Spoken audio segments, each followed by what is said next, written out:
In this tutorial, we're going to continue to look at becoming a communicator.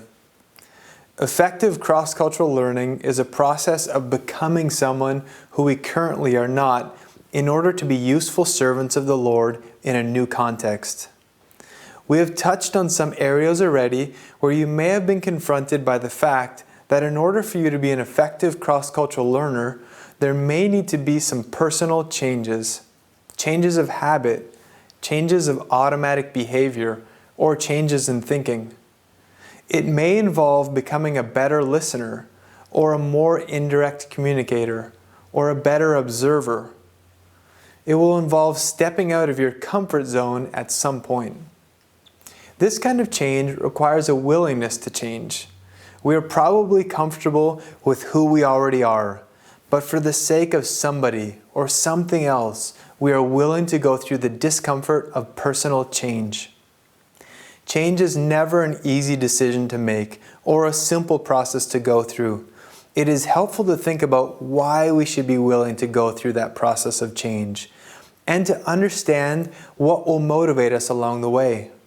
So some of the things about you as a person will need to change, but it is also important to remember to value the gifts that the Lord has given you. Your personality, your experience, your background, your likes and dislikes, your skills, who you are, and your uniqueness. Because being the person that God has uniquely prepared for the work He has given us is the best way to provide access to His message to the people we come in contact with. Culture and language learning requires a process of deep change in our lives. The journey of becoming relevant and useful instruments in God's hands in a new context. And it is also a personal journey, one in which we will need to be wholly involved. Culture and language learning is primarily a time of learning and of gradually coming to a point of knowing and understanding the language and the culture of the people. But the greater test will be going beyond knowing and understanding to becoming and being. Becoming and being someone that you are not now. Changing some things about yourself for the purpose of reaching the people God loves. Christ Himself is the foremost example of this and is a pattern for us. Let's think about the example of our Lord Jesus Christ. Through His incarnation, He so identified Himself with man that it was later said of Him that He could actually sympathize with our weaknesses.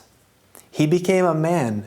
He gave up all the privileges associated with His higher status and took on the nature and characteristics of humans. Think about the life of the Lord in more detail and how He would actually live among people. How did Christ relate to those among whom He lived? How did He love them? Which culture was He acculturated into? What kind of food did He eat? How did He dress? How did He travel? Was He part of the community? Where did He live? How removed was He from normal life of society?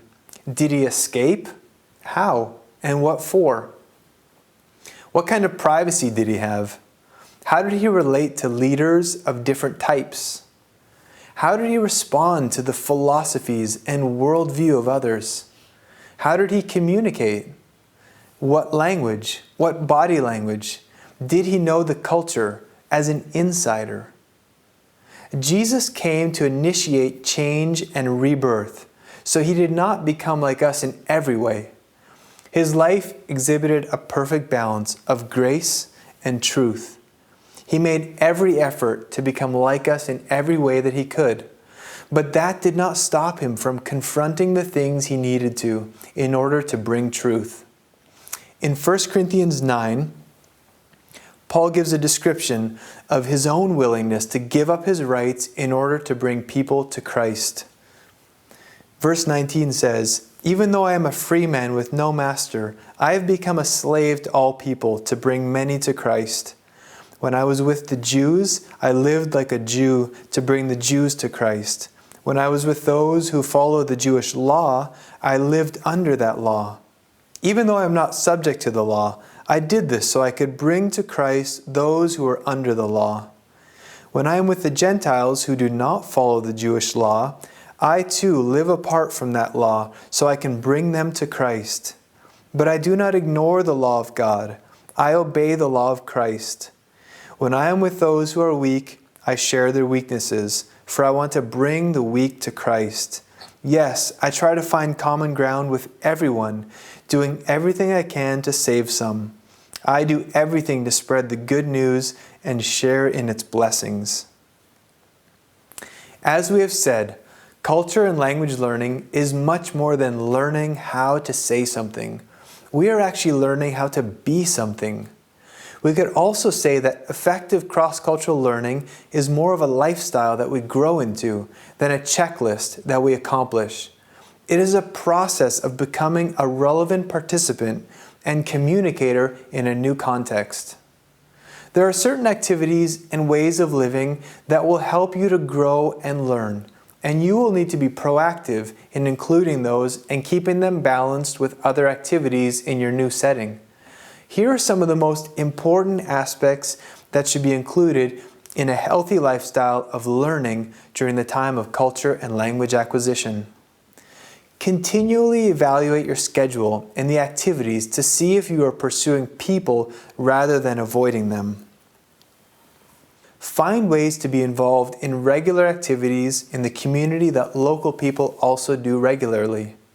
Join a sporting group or activity where you are regularly with a group of people and the focus is on something other than you. Take a class at a college or university level in a topic that interests you.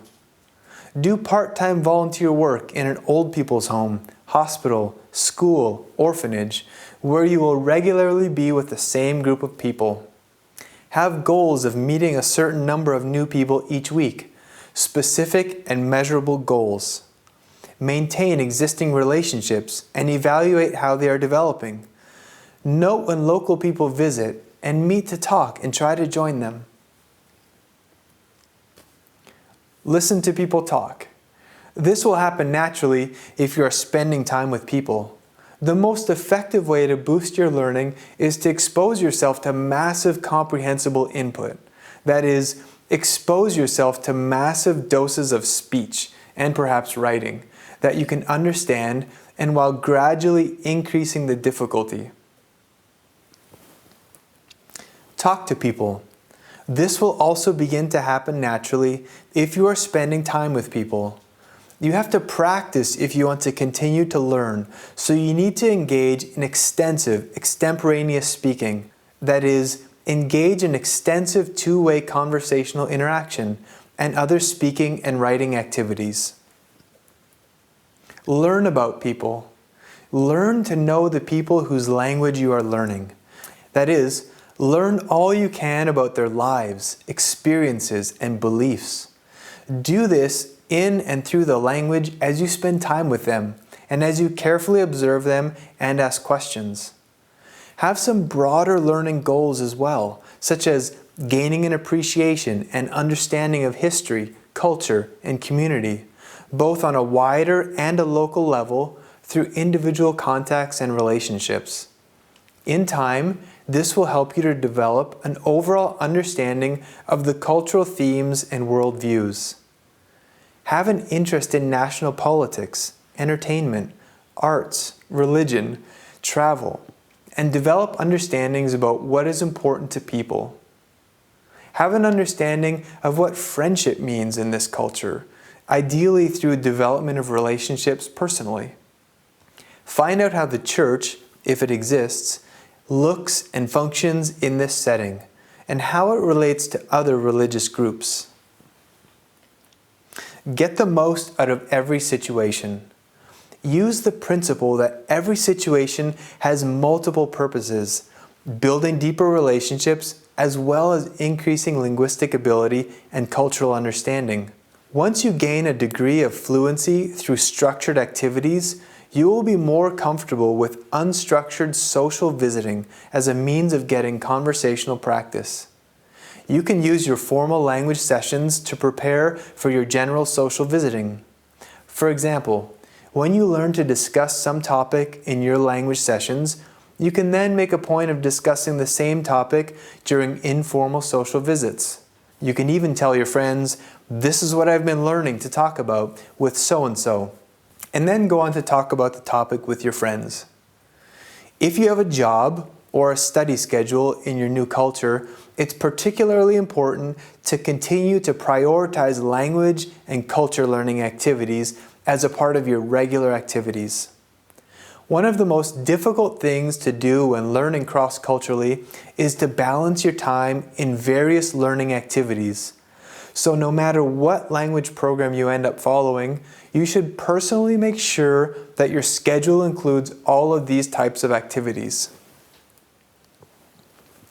Formal language sessions with someone who is providing comprehensible input and opportunities for extemporaneous speaking. During this time, you have a safe environment to practice, ask questions, and focus on particular things. Personal study activities, in which you listen to recordings, read, write, and plan. Listening to a lot of recorded comprehensible material is very valuable as it prepares you for speaking with people. You can use this time to plan well for language sessions or to think about opportunities for social activities. Social, work, or community activities in which you use language, either in understanding messages, in uttering messages, or both.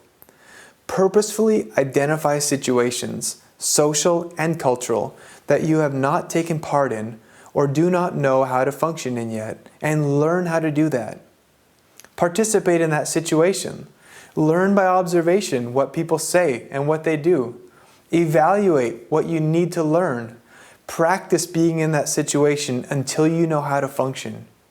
Your goal is to be able to function in this new context, to communicate to a level where people in this setting understand who you are and what you are saying to them at a deeper level. Also, make sure that you take time to just relax and enjoy your people's company, and for them to relax and get to know you. Balance your family life. Finding God's direction for including your home and family life as an integral part of learning is a key to sustaining a healthy and enjoyable lifestyle of learning. This is possible and can be a wonderful time as wives and husbands engage together in the challenge of becoming relevant and useful communicators and support each other in the learning process. Also, parents can find ways to help their children identify with their long-term goals and help their children to be moving forward, also in becoming more insiders in this new context. Children are a valuable part of the picture and should be included as much as possible in the deeper aspects of why you are there. Language and culture learning activities can be entertaining and satisfying for children as they grow and learn. Strong and healthy family relationships are an important way to honor God and communicate His character to those around you. We need to go beyond just knowing and understanding to becoming and being in order to communicate fully what God wants us to. So who are we becoming? Are we becoming a true friend? Someone they want to be with? Someone they trust? A part of their lives? Someone they can talk to because we understand? Someone they can listen to? Someone they want to listen to? Someone who can do things in the culture and language? Someone who communicates at the deepest levels? Or someone who never stops growing? This process of becoming someone different is not simply a matter of learning language and culture so you can accomplish a series of tasks. It's about undergoing inward change into a suitable vessel or steward of the mysteries of God and a servant of Christ.